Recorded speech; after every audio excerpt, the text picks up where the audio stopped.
Welcome. I am Zachary Tucker. I have the honor to serve students as the Director of Student Life at ASU-Beebe. And as the state's first community college, ASU-Beebe is committed to the mission of transforming lives in our area over the last 94 years. In addition to providing quality instruction for learners to improve their lives, whether earning an associate or technical degree, ASU-Beebe is committed to serving our communities through providing opportunities to serve as a partner to enhance the quality of life and culture within those communities and our area that we have campuses.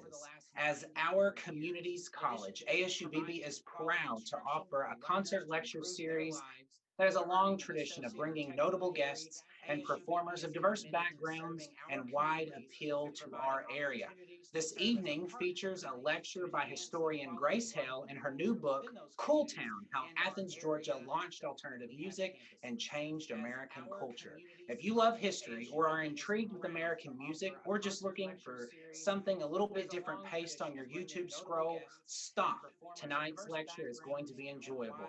Dr. Hale will play music and lighten us on the development of alternative music in the United States. And if you like what you hear, you can follow Dr. Hale's Spotify playlist, Cool Town Athens. Now, without further ado, it is my honor to introduce the Chancellor of ASU-Beebe, Dr. Jennifer Methvin, to welcome us to our virtual lecture hall tonight. Dr. Hale will play music and lighten us on the development of alternative music in the United States.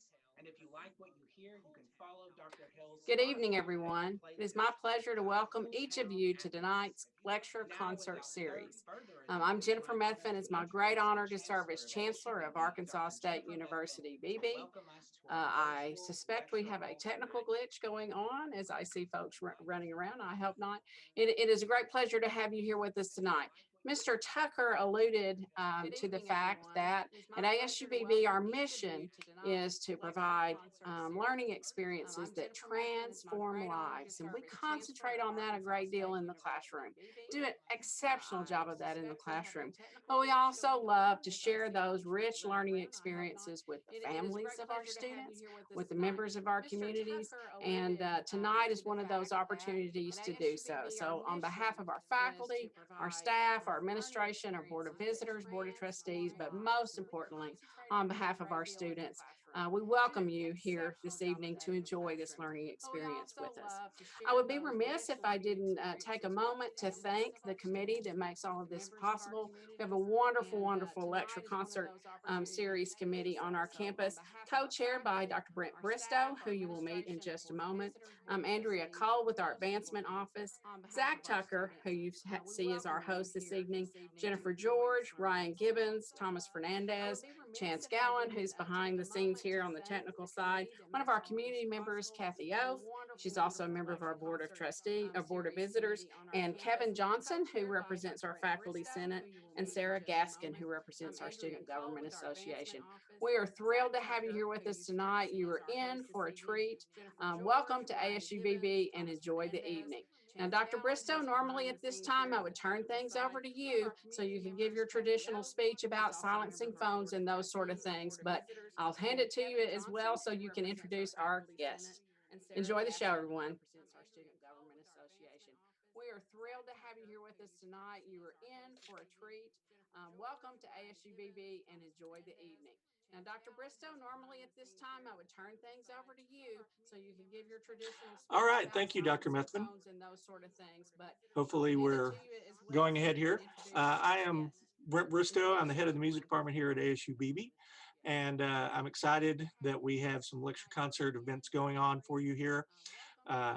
We miss seeing all of you in person. We know that you guys enjoy our events, and we hope at some point in the very near future we'll be able to actually have you here on campus for different concerts and lectures and things that we have going on. But for now, we're just excited to have some entertainment and some educational lectures for you as well. I also teach rock music history, and I'm very excited to have the guest that we have today, and I'm hoping to learn a few things myself that I can add into the curriculum for my class. So our guest here today is the Commonwealth Professor of American Studies and History at the University of Virginia. She is also a 2018-2019 Carnegie Fellow. She's written several books, including Cool Town, that we're going to hear her talk about today and share her knowledge with about the alternative music scene from Athens, Georgia. She has a new book coming out very soon, so hopefully we'll hear about that in the future. She has, in addition to her duties there at the university, she has lectured all over the United States, throughout Europe, and even in Japan. And now she can add Beebe, Arkansas to that list, so I know she's excited about that. So I'm very excited to welcome Grace Hale. She has a new book coming out very soon, so hopefully we'll hear about that in the future. She has, in addition to Thank you so much. That was really a wonderful introduction.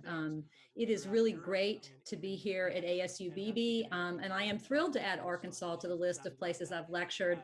Somehow, no Arkansas colleges have ever invited me to speak before, so I am thrilled that ASU-Beebe is filling that role for me. My father's from Arkansas. Many of my relatives live in the Jonesboro, Arkansas area, and I'm thrilled to be with you tonight.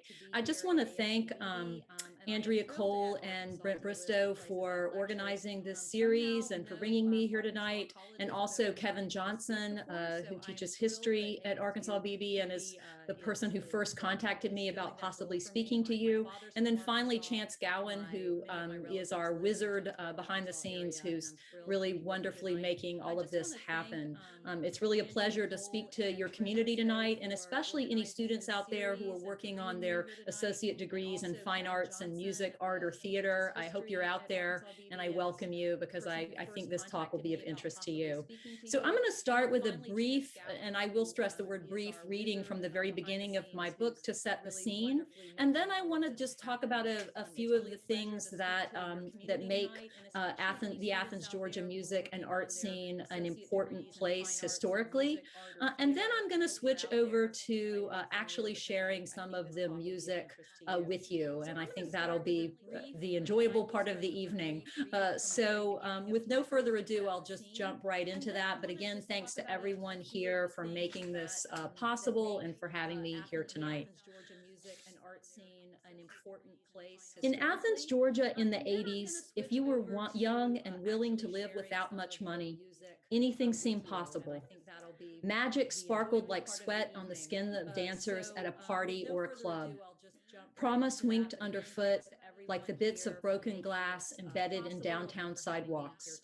A new world seemed to be emerging out of our creativity, our art and music, and our politics, but also the way we understood ourselves and related to each other.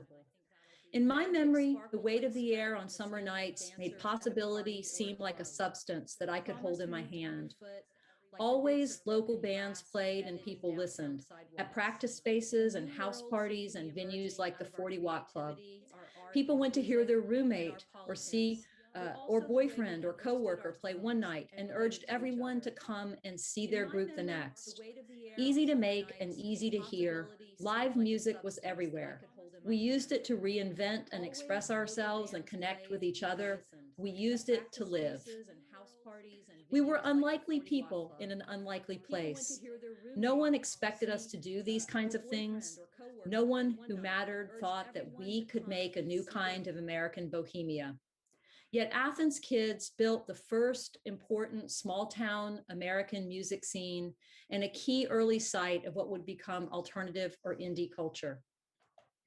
The scene was our answer to what we understood as the failures and limits of our America. And our participation in this collective creativity transformed us.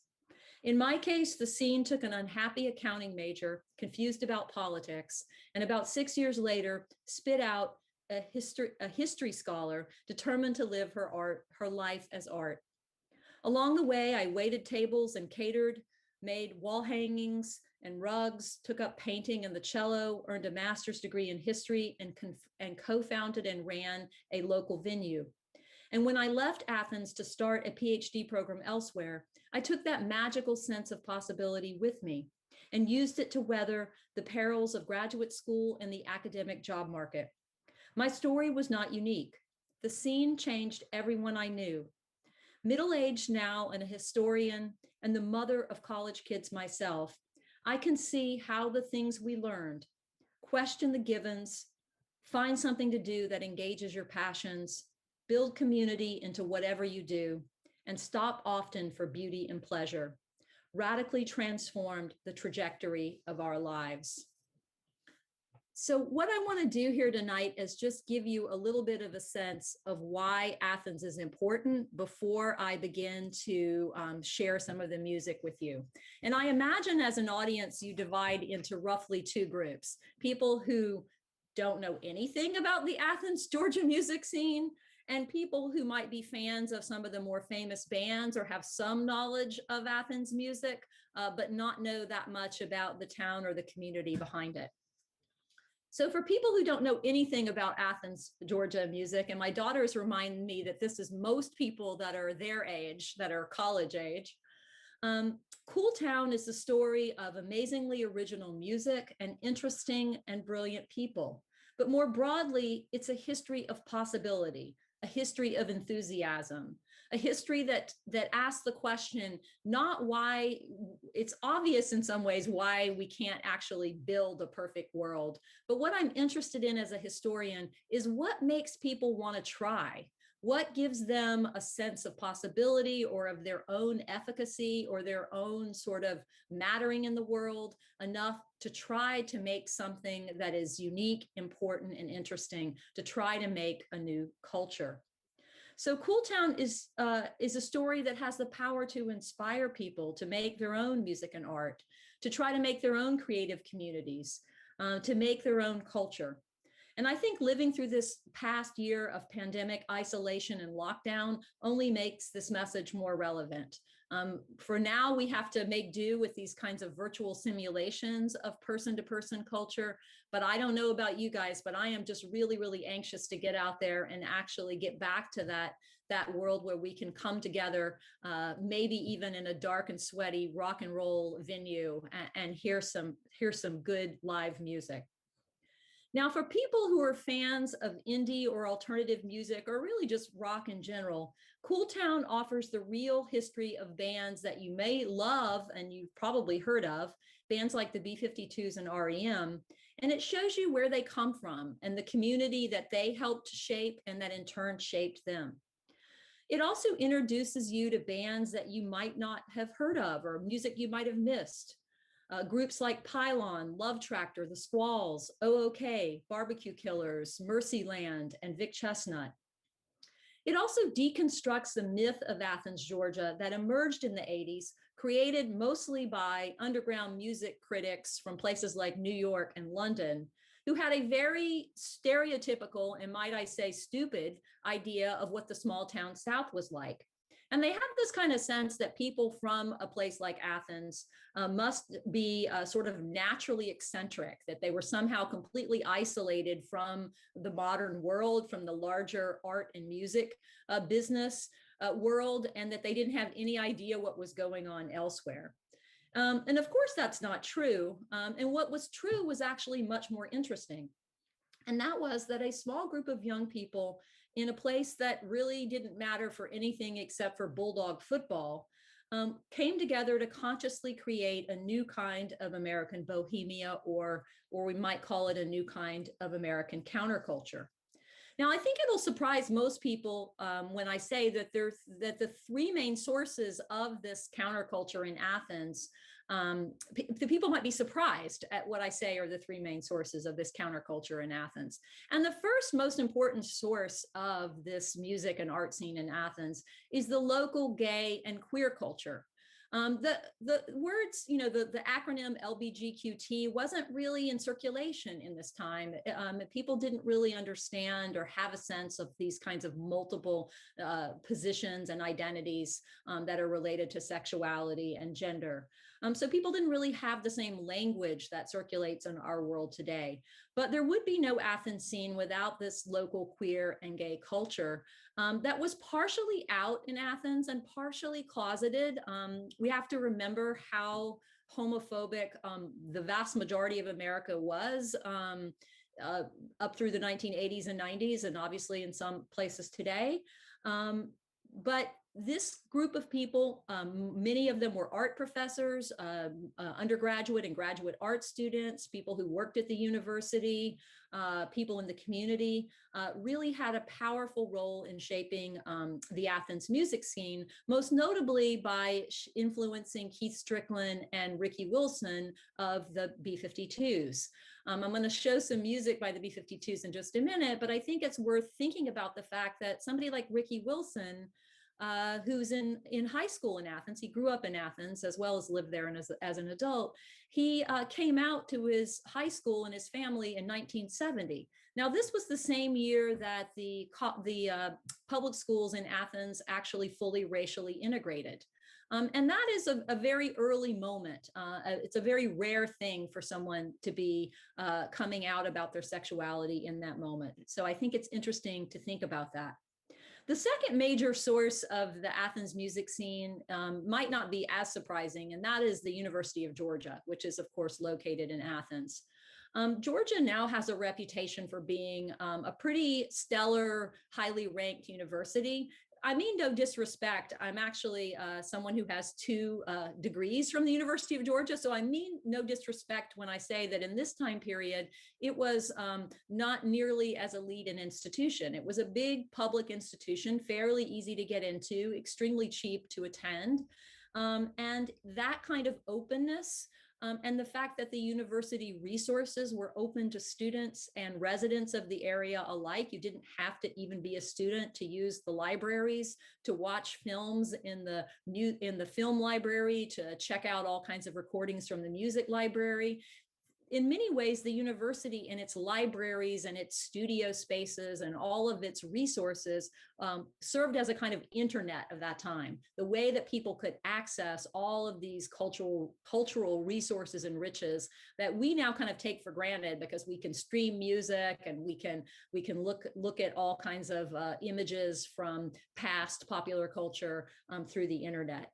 So the University of Georgia played an important role in that way. But secondly, because the University of Georgia had an art school, and the art school really, really inspired many of the young folks that made the Athens music scene. Many of the people who started the earliest bands were art students, and they saw playing music as just another artistic medium. Just like in their art classes, they might work on sculpture one day, they might work on drawing, they might work on photography.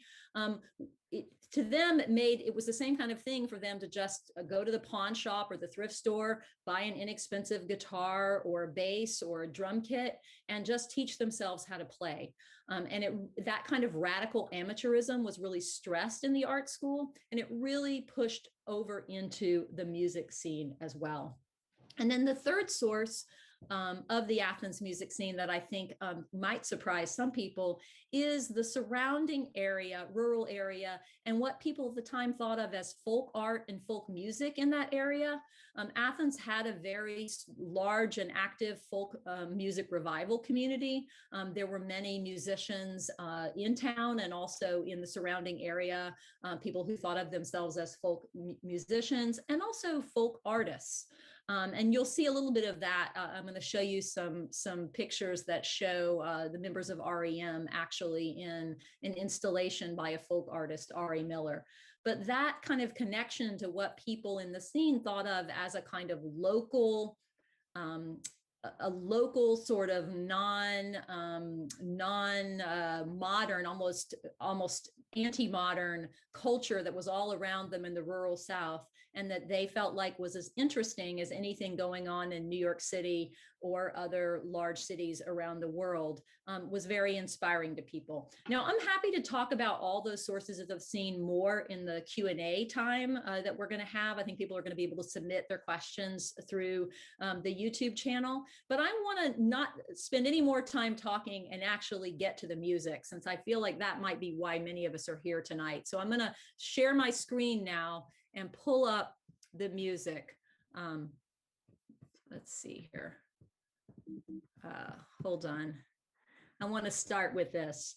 So I've tried to choose pictures and performance footage when I have it. I've got one sort of official video in this group of videos here. But I want you to see these bands, especially these bands that become famous later. I want you to see their sort of early incarnations, what they look like when they're coming together as college age kids in this sleepy small southern college town. This is a photograph of the B-52s from 1978, so very early in their history. The B-52s are the first band of what we're going to eventually call indie or alt music to come out of Athens. It's so early in that history that people actually call the B-52s a punk band. That may be surprising to many of you, but there really isn't yet a category. Later, people will use the term post-punk, which I think is kind of boring. But and then finally, the terms alternative music and indie music evolve a little bit later on. But the B-52s really, in many ways, are helping to create that transition and to push that transition. And people don't know how to categorize their music when they first appear. I've got some clips from two different videos. One of the things that's challenging when you're a historian is that people didn't have smartphones in the past. And so we really don't have much good footage of people playing live, especially in the late 70s, early 80s. By the mid 80s, people began to have, more people began to have video cameras. So this footage of the B-52s playing in 1978 came about only because students at Georgia State University quote unquote borrowed video equipment from the Georgia State TV news production station there on campus. I'm not suggesting any of you at ASU-Beebe would want to take any of your school's equipment, but these kids liberated for the evening the equipment from their television studio and took it to this club where the B-52s were playing. The B-52s, of course, coming around so early in the history of Athens music that there weren't any venues in Athens for them to play at. They had to play at house parties.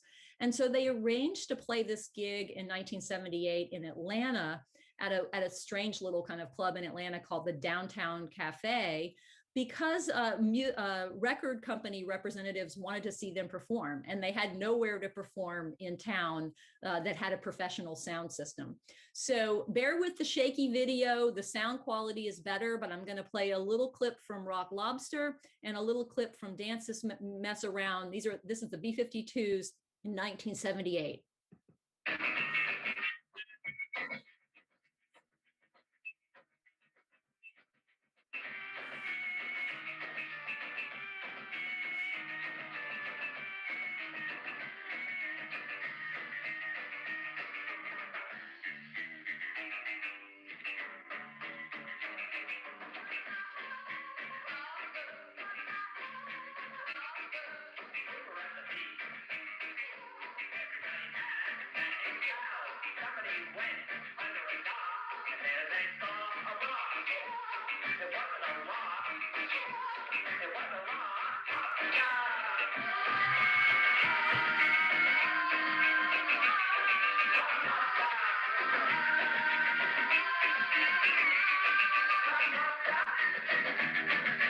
So many of you probably have heard a much more polished version of that song. It was a single, and then it was recorded yet again for their first album.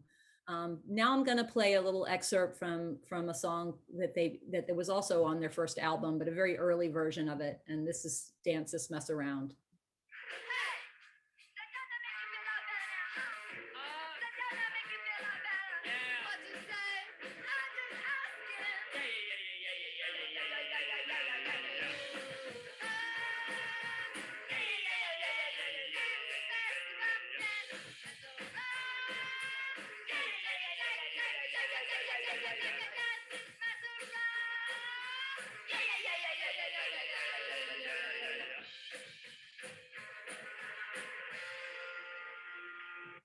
Now, students and just fans of music that have thought much about Motown, about soul, about and even about kind of avant-garde music like the music of Yoko Ono. You can hear echoes of all of that in the B-52s. And I think what's fun about these early recordings is you see them kind of working it out. You see the way that they are before they're polished by their major label when they have their major label debut in 1979.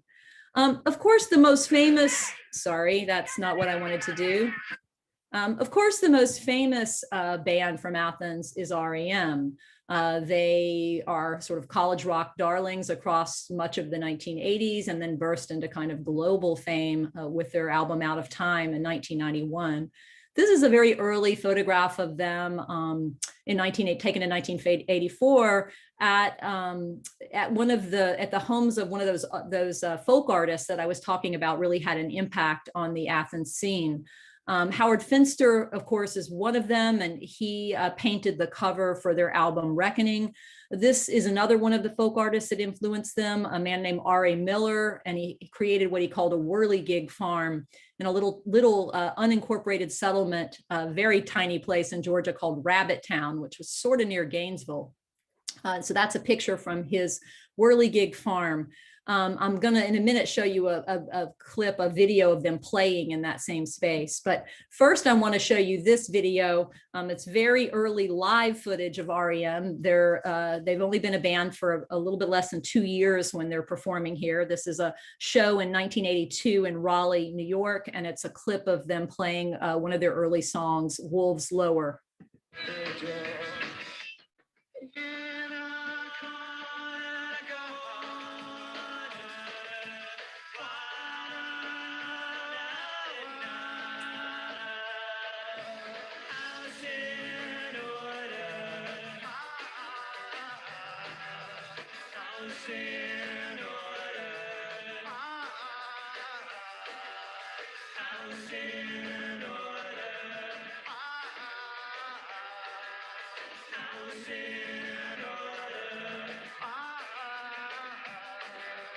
Down there around me, now proceed to cry. Suspicion yourself, don't care. Now, Michael Stipe is probably the most famous queer musician from Athens, although it did take him a long time to be public about that, which was of course his prerogative. But you can see in this clip that he's wearing eye makeup and also, interestingly enough, wearing a fraternity jersey, which was a practice that many women in a college town like Athens would do, wear their boyfriend's fraternity jersey. So I think that's interesting about this early clip of Stipe. This next video shows it's a official REM video. It's murky and blurry like this on purpose. This isn't just bad video quality. They were very into this kind of technique that was called refilming, where you shot film and then filmed the film to make a film. So that was done on purpose, but this is them performing or running around kind of and goofing off at Ari Miller's Whirligig Farm. But also the song is from their 1984 album Reckoning. The song is Pretty Persuasion.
I think notable things in this video, the older gentleman who looks sort of like a farmer, that is the artist, R.A. Miller. Also, if you're an REM fan, it's kind of fun to see Michael with a lot of hair, something we haven't seen in a while. So that can be a fun part of this video. Also, REM was notoriously adamant early on that, that music videos were somehow a kind of corporate sellout, and that they were very reluctant to actually participate in the music video world, even though they pretty quickly became darlings of the sort of college rock, alternative rock end of MTV. But Michael refused to lip sync. And so they always had to make their videos in ways where either he was able to re-record his lyrics singing live, or they didn't actually show the band performing so that he wasn't lip syncing. And so this was something they kept up for many years, the early years there. Later they caved and he did lip sync, but it's interesting to note. Sorry. This is a band that is less well known, but actually is having something of a moment these days. New West Records just re-released all of their recordings and also some live recordings of this band Pylon, as well as an incredibly interesting and detailed photograph-filled book about Pylon as a kind of box set. And they were critical darlings even in the early 80s, but not nearly the kind of broad popular appeal of a band like REM or the B-52s. This is a photograph of them from their second gig. And this is upstairs above the street level businesses and stores in downtown Athens, right across from the university on College Avenue, if you've ever been there. What we today might call an illegal squat. Students rented it and were using this space in ways that they probably weren't allowed to if they were going by the building code.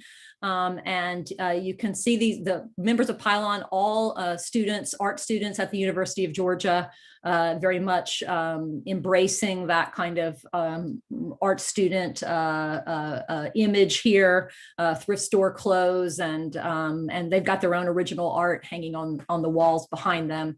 But I'm going to now just shift over and show you a clip of them playing. This is a club in New York City called Club Hurrah. I couldn't find any video of them actually playing in Athens, but this clip of them playing is from 1980.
I wish I had a recording to share with you of Vanessa. This is Vanessa Briscoe Hay, the lead singer, of her speaking voice, because she's from a very small town called Dakula, Georgia, and she has a very southern, drawling, slow country Georgia accent to this day. And I think for many people that knew Vanessa, the contrast between the kind of fierce, absolutely fearless performer that she was on stage and the sort of sweet small town Southern girl that she was in her everyday life was part of what gave this music power. One of the things about the Athens scene, and I think this is true of indie and alternative culture more broadly, is that the scene that indie and alternative culture is made up of these local scenes, these hyper local scenes that have their own venues, their own music zines and local publications, even their own record labels, and their own, to some degree, their own radio stations, often associated with colleges, college radio stations, sometimes other kinds of public radio stations. And these scenes are so local that they create a kind of microcosm of what's going on in the world of music. Nobody wants to sound like each other locally, and that becomes kind of characteristic of indie and alt culture, that local scenes produce bands that play all kinds of different sounding music, that there is really no way to say that there is an Athens sound or that there is even an indie sound, because it covers such a broad range. The band that I'm about to play a clip from that you can see here in this picture, the Barbecue Killers, are a great example of that in Athens. They're one of the first more harder edged, or what will become called hardcore bands in Athens. This photograph is from 1987. They're playing at a club in Atlanta, Georgia, the White Dot, on New Year's Eve. And this, interestingly, and I think this is one of the things that makes Athens really unique and important, unlike the hardcore scene in other places, though, this band is led by two women. The guitar player, Claire Horn, who very much in the Athens style, much like Randy Bewley of Pylon, to some degree Pete Buck of REM, and Ricky Wilson of the B-52s, she creates her own sort of way of playing the guitar, not being trained in the sort of normal way. She creates her own sort of way. There's a lot of use of alternative tunings by these guitar players in Athens, and very much a kind of celebration of, or focus on, creating your own way of playing and your own sound. Laura Carter, the lead singer for this band, is actually Laura Carter, who I think now would probably be someone who refused the gender binary, who would probably go by they and them pronouns. Very much in her life, she refused those kinds of divisions, but really ahead of her time, at a time at which that kind of idea of gender, hetero, being non-normative in your gender identity wasn't something that was in existence at the time. So in some ways, people like Laura are creating that kind of space, very much living that mystery. She really didn't like to sort of say to folks or to be upfront in her performance about what her gender was. So the clip that I have to play for you is actually of them playing around 1986. This is a clip from a documentary about Athens called Athens, Georgia, Inside and Out. But this is the Barbecue Killers playing at a club called the Uptown Lounge in early 1986. So we did it.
Okay, so that's the Barbakillers. Now we're going to go just a huge, completely to a different part of the audio spectrum, to the final musician I want to share with you tonight, and that's the singer-songwriter Vic Chestnut. Vic Chestnut, unlike many of these folks, doesn't come out of the art school. He's an English major at the University of Georgia, and really one of the, in my opinion anyway, one of the greatest American songwriters, definitely one of the greatest American songwriters most people have never heard of. Really a poet, just an absolute genius with words. And also you might be able to see in the photograph here, he is confined to a wheelchair. And has only kind of partial use of his hands. And so his playing can be pretty simple as a result of that sort of limitation in what he can do with his fingers. He was partially paralyzed in a car crash right after he graduated from high school in Zebulon, Georgia, another tiny Georgia town. So without further ado, though, I'll just play a bit from this song, Speed Racer. Older folks among us might remember the cartoon Speed Racer that many of us who grew up in the 60s and 70s watched. Others might not get the reference, but listen for the chorus because it's particularly interesting, I think. I'm gonna skip ahead a bit.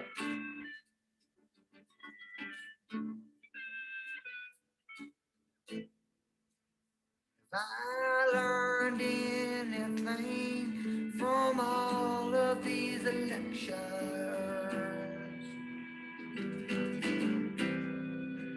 I think it's my attention span. I clicked to buy TV at an early age. Well, who heard the radio when you were 5 years old? I used to watch Speed Racer with that hyperactivity that carried me here to this fluorescent enlightenment. I'm not a victim. I'm not a victim. Oh,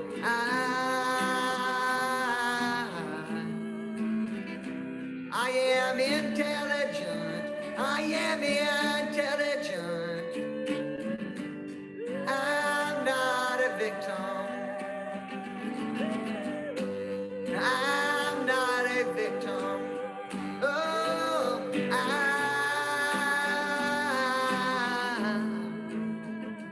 I am an atheist. I am an atheist.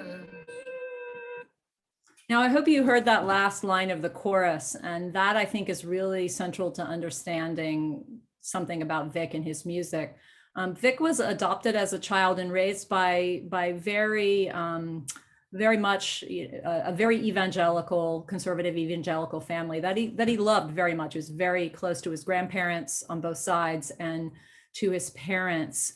But as he grew up, he decided that he couldn't sort of go along with all of that. And this song he wrote as a way to actually tell his family that he had become an atheist. So I think that's a kind of poignant backstory, but it also allows me to tell the story of the first time I met Vic. And that was when I was still an undergraduate at the University of Georgia.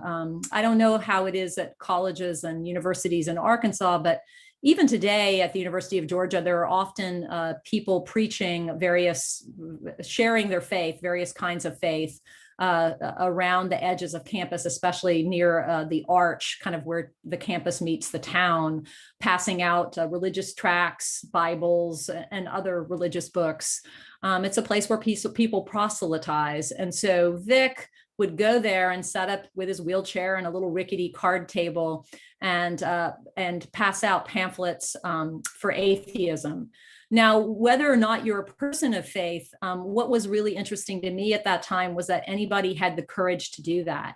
Because not only is the South often has been and is today a more religious place than some other places, but in the time period that he was doing this, it was actually the rise of the Christian right and the sort of authority of evangelicals in the public sphere was even greater than it had been in earlier times. And so for me, it just kind of like, it just seemed like the most courageous thing a person could possibly ever do, which would be to sit out in public and actually proclaim in a Georgia town that they were an atheist.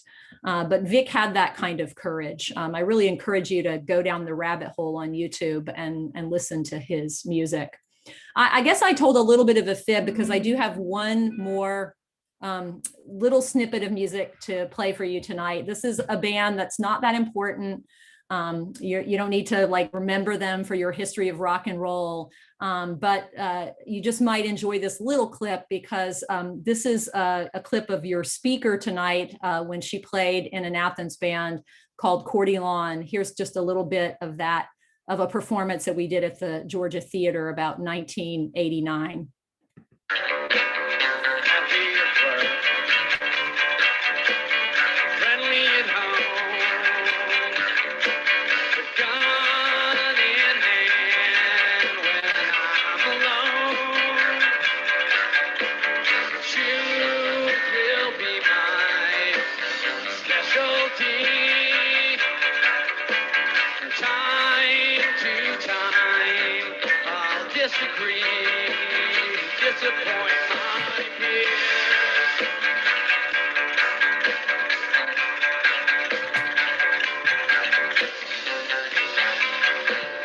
I do also play that cello with a bow at times, but I don't have any recording of that. So I thought you guys might enjoy that little clip.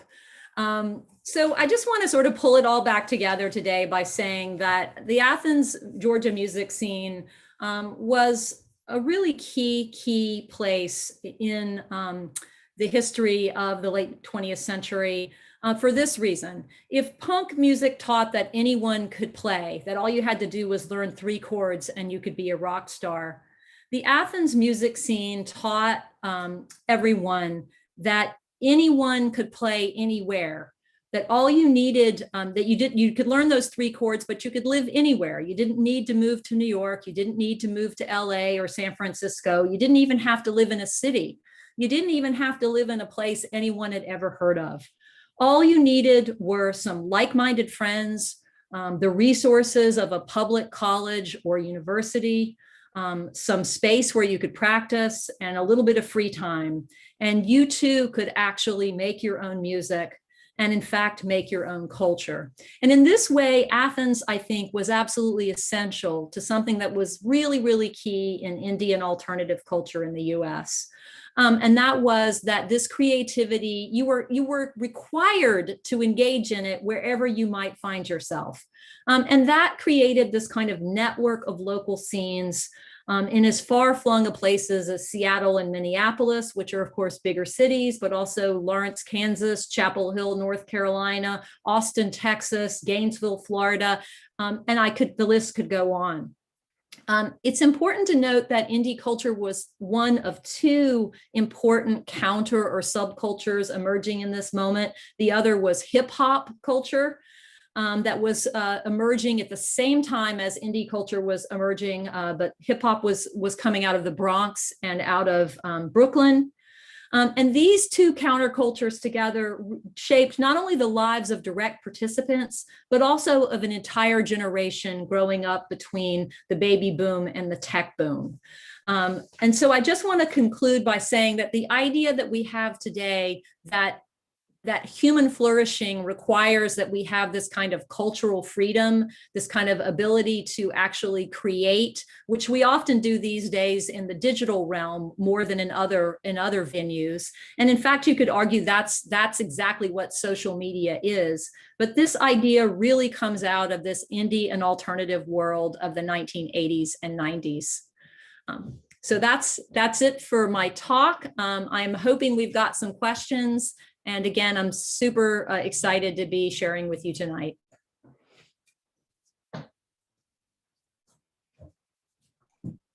Absolutely. Thank you so much, Dr. Hale, for that really engaging lecture. For any of our viewers, I just want to plug once again, if you had trouble maybe listening to a few of the songs that she presented here tonight, she has more songs on her Spotify playlist that feature songs and artists that she features in her book. That Spotify playlist, Dr. Hale, help me remember. I think it's just Cool Town Athens, right? It is, and it's public. And Zach, please, you can call me Grace, please. Grace. All right. That's okay.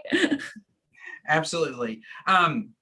So Dr. Hale, Grace, goodness, one of the things that I pulled out of kind of the story and narrative out of your lecture that I think is good for our students, or maybe those that may be on the verge of being interested in history, is how your story kind of goes a little bit beyond history being a bunch of dead, old white guys, right? That it's about storytelling and telling a story of real people and their passions.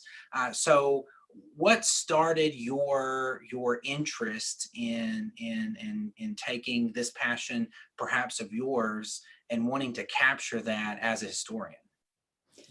Well, I will say, to start off with, that history is really ruined by the fact that most people's high school history teacher is also a coach. Somehow everybody thinks that like history is really easy to teach, English and math are hard. So the coach has got to teach something, and he'll teach history. So I always get my undergrads. So you raise your hand if you had a history teacher who was a coach in high school, and it's always like most of the room. So I think that's a problem. I mean, the thing that I love about being a historian is every single thing has a history. Every person, every place, every possible thing in our world has a history. And if you don't know anything about history, the world is very one-dimensional. It's like the difference between those really crappy videos I'm showing you and the high-def television you'll probably watch later on tonight. History really makes the world come alive. And I just love history. And I think, everybody would like history if they knew that it wasn't just necessarily the story of what presidents did or wars that happened. Not that those aren't interesting too, but that everything has a history. What made me interested in telling this history was the thing that really got me started was the death of Vic Chestnut. He's somebody who struggled with depression for much of his life, and he eventually killed himself. And when that happened, it made me realize that people weren't going to always be around to interview, to tell the story of Athens. By that point, I was already, a history professor. I had already written one book, was finishing a second book. And I really hoped somebody else would write the story of Athens, because I felt like it needed to be, maybe it would be a problem that I knew some of the people, that I lived there, that I had been a participant, not one of the main players, but a part of this world, that maybe that was a problem, that somebody else should write the story, or that somebody like one of the stars of it, like somebody from REM, should write the story, but not somebody who was kind of in this position that I was in. But when Vic died, it made me realize that I needed to go out there, and somebody was going to need to go out there and do oral history work and interview all these participants, and they weren't going to always be around. And that got me thinking that, if that somebody wasn't coming forward, maybe it should be me. I feel also like part of what inspired me was my specialty as a historian is cultural history. So I do a lot of work on the history of popular music, the history of literature, the history of photography and film, all that kind of stuff. And it seemed to me that we couldn't really understand the history of what we think of as countercultures or alternative cultures or subcultures, choose whichever word you want to use. We always think of that history. We always assess it, look at it, understand it by looking at New York City, maybe San Francisco in the summer of love, but we have this very coastal way of looking at it, urban coastal way of looking at it. And a lot of people argue that these kinds of cultural formations can't produce lasting change, that somehow they're too easily co-opted, or that they aren't actually political enough, or that they don't leave lasting change in the world. And it seemed to me like we can't really make that kind of assessment if we haven't really gone out there and looked at all of the different places and formations that these alternative or subcultures can take, and all the places that they can grow, and the ways that they can transform those places and the people that live in them. We can't just do that by looking at a handful of people in San Francisco in the Summer of Love, and a bunch of people in New York during that kind of heyday of CBGBs and the punk scene at Maxwell's. Those are great things to know about. I love all that history. But, what is going on in Central Arkansas, where you guys live? That is a history we need to know if we're going to assess the relationship between cultural change and political change in our country. We can't just study that by looking at a handful of cities. Absolutely. And that kind of leads us to our first question in the chat from one of our students. The question focuses on how rock and roll was developed out of a mixture between soul and country, and helped kind of possibly inspire the civil rights movement in the Memphis area, which is close to where we are. Do you think the indie music development in Athens, did that inspire a cultural change movement in the Athens area, or do you think that music is a product of the culture in that area? That's a great question. And you guys are in such an amazing, rich area for musical history. I mean, and I would just throw in there the blues and rhythm and blues too. But all that, hugely important. And you're right there in the cradle in some ways. It's interesting to me that people who don't know anything about the center of the country don't know that Arkansas has a lot of the Mississippi Delta in it, and that it actually has this incredible blues tradition, for example, that people don't understand when they say the Delta. That doesn't just mean Mississippi. But this is not news to you guys in Arkansas, but it's interesting to me how people are so ignorant of that. Arkansas has a rich musical history of its own, and not just the fact that it's close to Memphis. And absolutely, your question is a great one, and it does produce this kind of change. In fact, you can draw a line, if you will. I might not have been able to say this very, just not that long ago, but if you were paying attention, and I think most of us, whatever our political persuasion, were paying attention, we just saw some momentous change in the state of Georgia in terms of its political sort of, who the kind of politicians that Georgia elects. And you saw that kind of change really bubbling out from Athens in this time period, a place that was very much more on the conservative end of politics. The mayor of Athens was an evangelical Christian, member of an evangelical church for a long time in the 80s, for example. And you see this just kind of revolution in the town, where the people involved in the music and art scene are coming together with folks, civil rights activists that have been there a long time, the Black community, and some of the folks that are interested in environmentalism and historic preservation kind of people, and creating a coalition that from the late 80s on dominates the town and the county and creates this kind of blue ripple out from Athens. And you see that happening in other college towns in Athens after that, and in other places where indie and alternative scenes grow. You often see a kind of change in local politics. I mean, college towns have always had a few liberal professors. That's one of those stereotypes that has a lot of truth in it, right? I mean, professors tend to be, not all of them, but tend to be often, there's a fair number of liberal professors, but they never were enough people in these college towns until they had other kinds of allies. And so Indian alternative culture, if you look where it was powerful in the 70s and in the 80s and 90s, those are areas that often are places that become more left-leaning in more conservative areas. And so I think that's a really interesting political change, and links back to what you were, the question the person asked about the links from the Memphis area and Arkansas area to the civil rights movement. Similar kind of thing, absolutely. you kind of talked about our rich music history. I don't know in the advance to this that we mentioned that Beebe's actually on the Arkansas Rock and Roll Highway, Highway 67. We're just on the stop. You can connect to places where like Johnny Cash and BB King and Sonny Burgess lived. A lot of folks around here. You can't go that far with someone who physically met these people or possibly was connected to them throughout their career, even beyond when they left, right, the Arkansas Delta. Two of the questions that are in the chat, I'm going to kind of combine together in that same light. Do you yourself stay connected to any of the artists that you've researched in your time? And then the second one was the venues that we saw today. Are any of those still active? Great questions. One of the things that was really, really fun about working on this book was getting to do these interviews with people. And I also got to go back to Athens and spend a lot of time there. That was fun too. And as a side note, hear a lot of great live music while I was doing it. People in Charlottesville, where I live in Charlottesville, Virginia, think we have a music scene.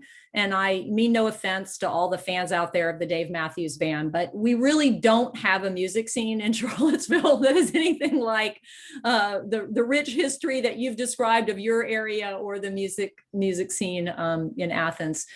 So I did actually many people that I had lost touch with, I reconnected with. Some people I had never lost touch with, but others I reconnected with. And doing that kind of oral history work, you don't see all the results of that in the book. You can't tell all the stories. You can't talk about all the bands. There are so many great folks out there. But I became very active in interviewing people and partnering with the University of Georgia's Special Collections Library's Oral History Center. And so all of the interviews have been archived there as part of something they have at the library at UGA called the Athens Music Project. And most of them are available on SoundCloud, on their SoundCloud channel, because that is a really important way to create an archive. And so I hope that some of you folks in Central Arkansas are interviewing the people that are still alive, that are still in the area, or that's, maybe some of the folks aren't even musicians themselves, but they saw some of these people perform, they have connections to that world. One of the ways which we change history, we broaden history, is by broadening and changing the archives. The archives have always been pretty elite, right? The president's papers end up in a library. The blues musician down the street's papers probably don't end up in the library. And so I would really urge any of you interested in local music to interview people, make audio recordings of it. Everybody's phone can make audio recordings now, or video recordings for that matter, and really take down those people's stories, because that is how we have to broaden the archive, the information that we save about the past in order to broaden our understanding of the past. The other question is the venues. Some of the venues are still open. There was one clip from the 40 Watt, and that place has changed its location a lot of times, but the 40 Watt is the preeminent, most important Athens music club. Has been for a long time, is now. Originally, it's really kind of almost like a secret clubhouse for people in the scene, but it then becomes like a regular club, and it is a regular club now. It's not just a kind of you kind of had to be in the know. They didn't even advertise or have a sign on the door. I mean, you had to actually know where it was, because there was no way to, you just walked up to a door and opened it, and then there was a club, and there was no other way to know it. But it is a club now. I mean, like all live music venues, the clubs in Athens are really, really suffering.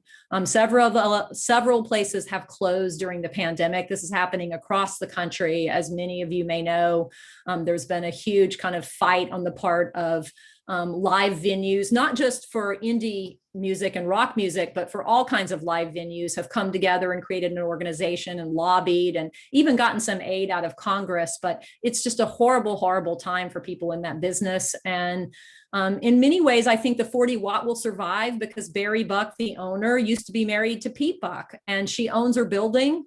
She owns outright the building the club is in, and she's got some resources. Other places that are run by folks without those kind of resources have already gone out of business. And and many more will. And the same thing is probably happening in your area. So it's a really horrible thing, actually, a horrible aspect. One of the many horrible aspects of the pandemic, obviously not as important as the loss of life, but it is the loss of all these historic live music venues. All right, I think I will take one more question, if you're fine, from the chat. This one is from Ashley Claiborne. It's talking about the Firefox project in northern Georgia and focusing on folk revival. Folk music is a big cultural influence in Arkansas, maybe not in the Delta, but in our kind of central mountain area. Were you inspired or connected at all with the Firefox project in northern Georgia while you were doing this history project? I wasn't connected to Firefox directly, which originally, they published these books that turned it into this kind of sensation, but originally it was a project working with high school students in terms of them working with, paying attention to local traditions, not just musical traditions, but craft traditions, local storytelling, creating these kinds of oral history resources that I was just talking about. A high school teacher started all of that with those students.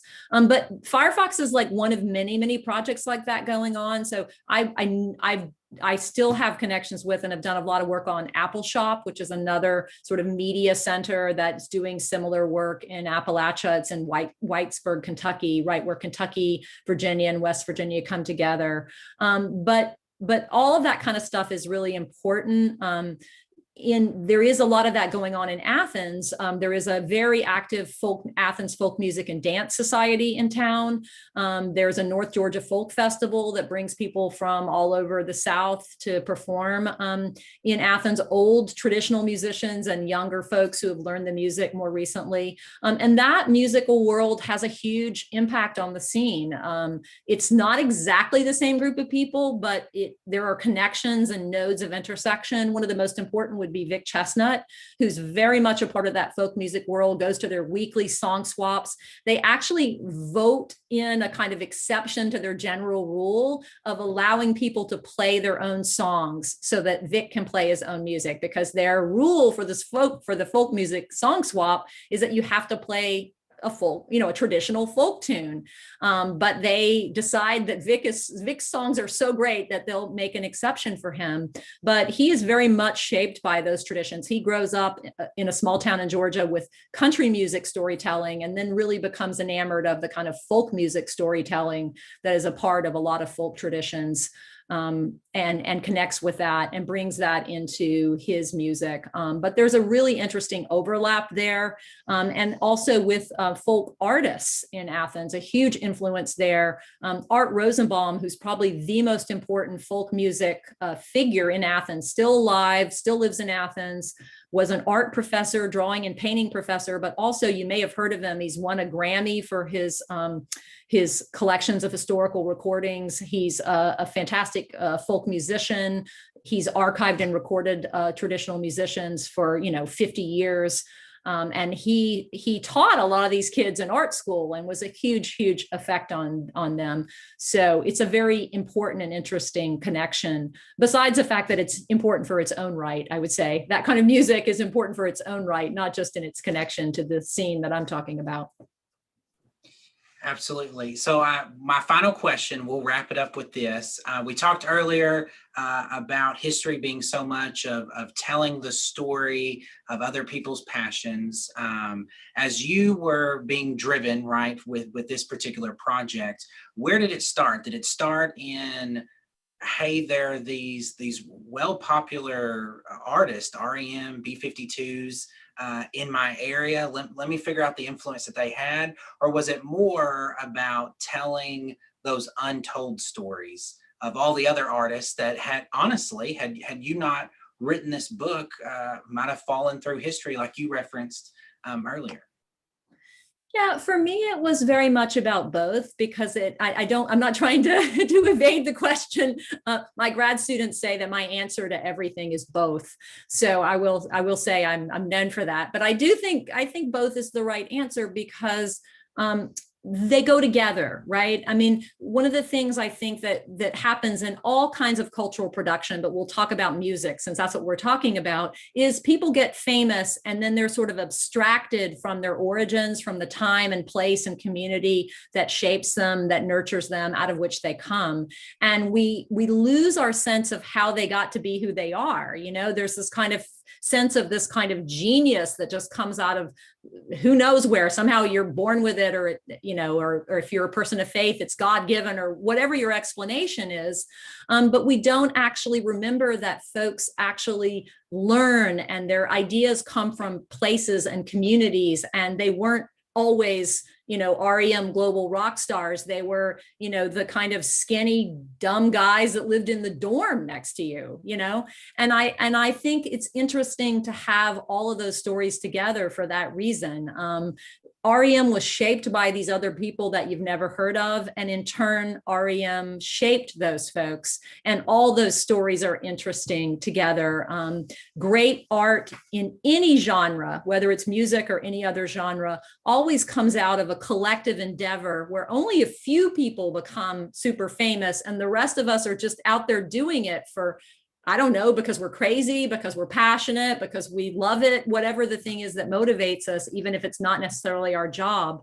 All of that is important. That's what gives our lives meaning as human beings. And so both, my answer is both. I wanted to tell all those stories.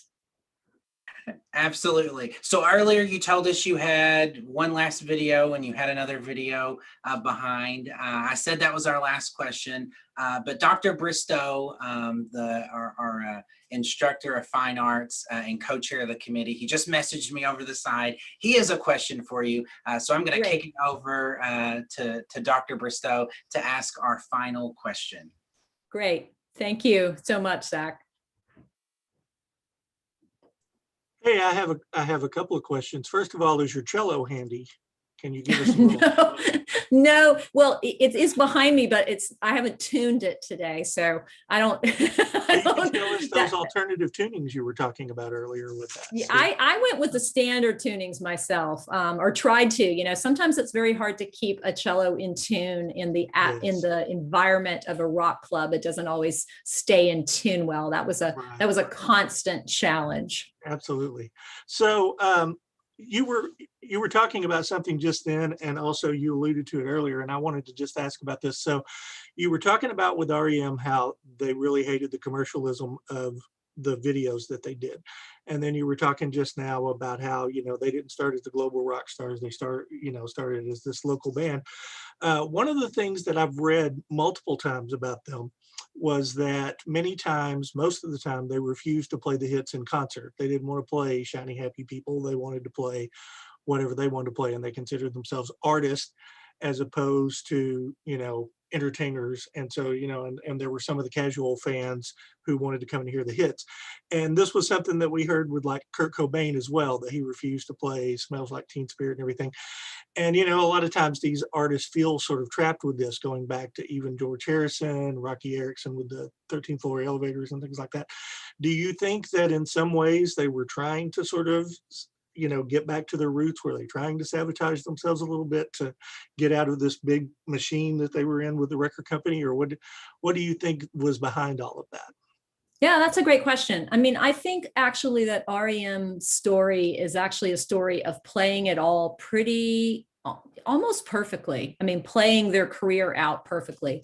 Michael Stipe is famous for reaching out to Kurt Cobain near the end of his life, and they had become acquainted, and also for saying after Kurt Cobain died that if he himself had become famous so quickly that he wouldn't have been able to handle it either.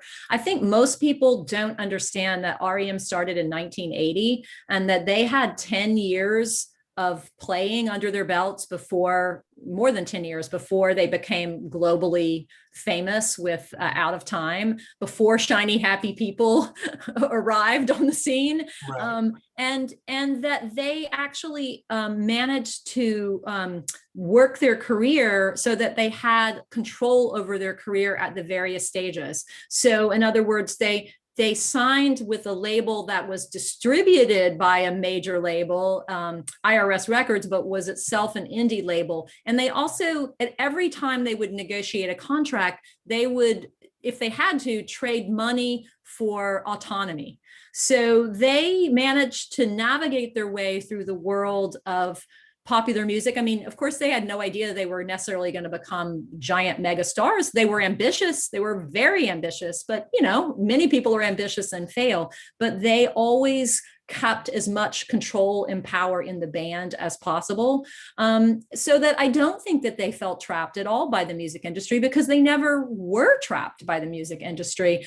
It was unclear whether they would ever reach the top of the music industry, because they had made the kind of choices that they made and wouldn't always do the things that that people are telling you have to do.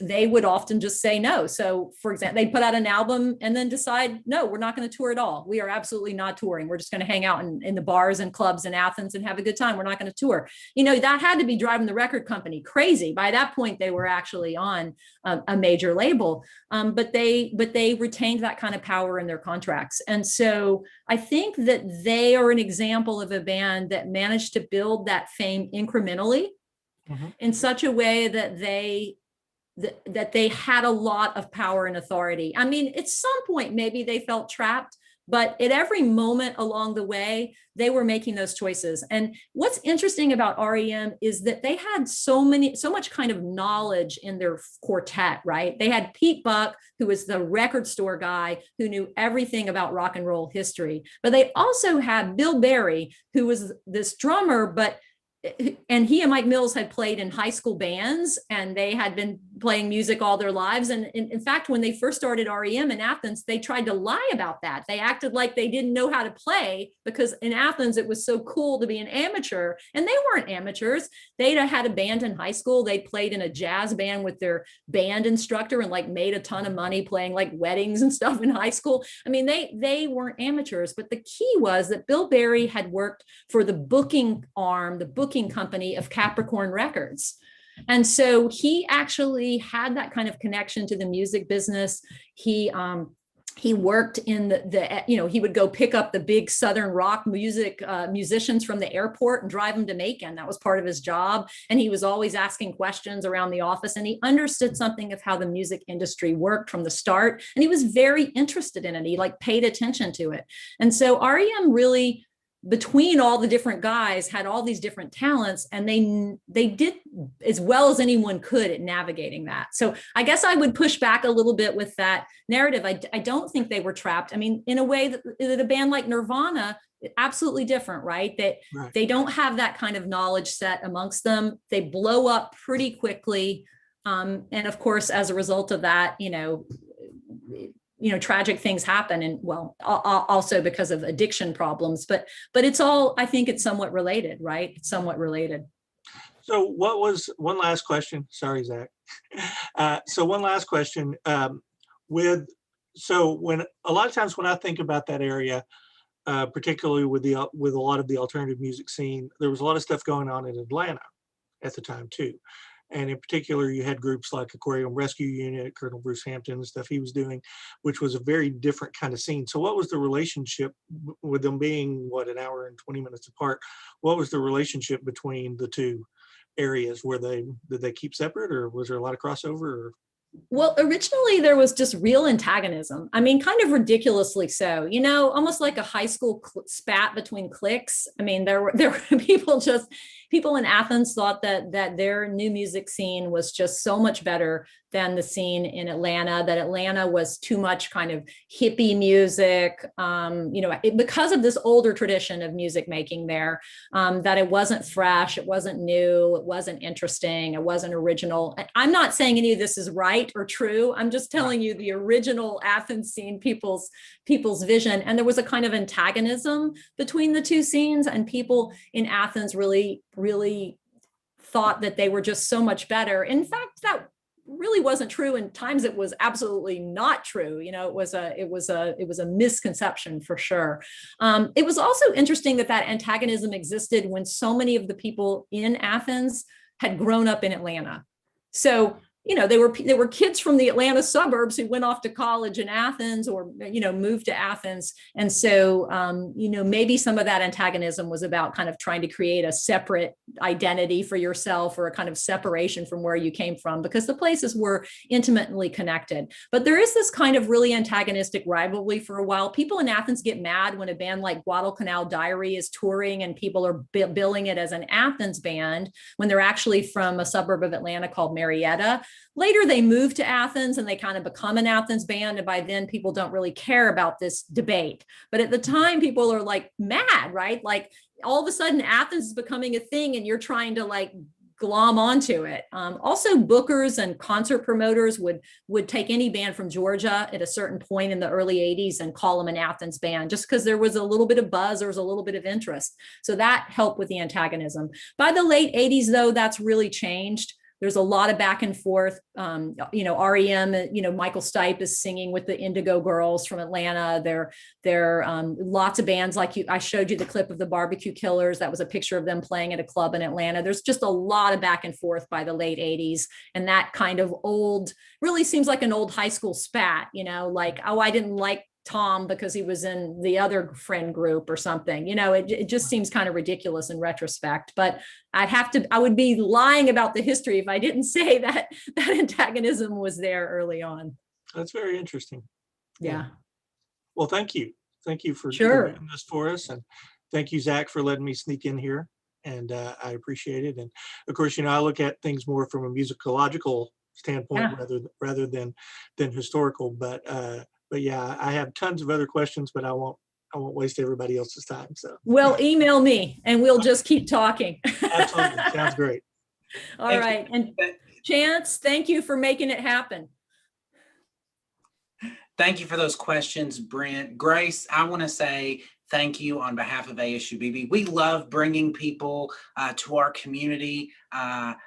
And we've loved bringing you here for our community in this particular way. We saved you the drive, so you didn't have to travel, but we're glad to be able to introduce you to our community. I look forward to reading your book. I've already enjoyed listening to the Spotify playlist over the week from when you introduced it to us at our test session last week. So I just want to say thank you again to our viewers out there. I want to plug our next concert lecture type event that we have coming up next. Student Life, in conjunction with Advancement, is going to be hosting our Family Week virtual concert on March the 11th. It's going to feature country artist from the Nashville area, John King. It's also going to feature an announcement of our Family of the Year. I want to thank all of our viewers, whether you're watching this live now or later. Grace, thank you again so much. And we appreciate everybody. It's truly a pleasure. Thank you. Good night.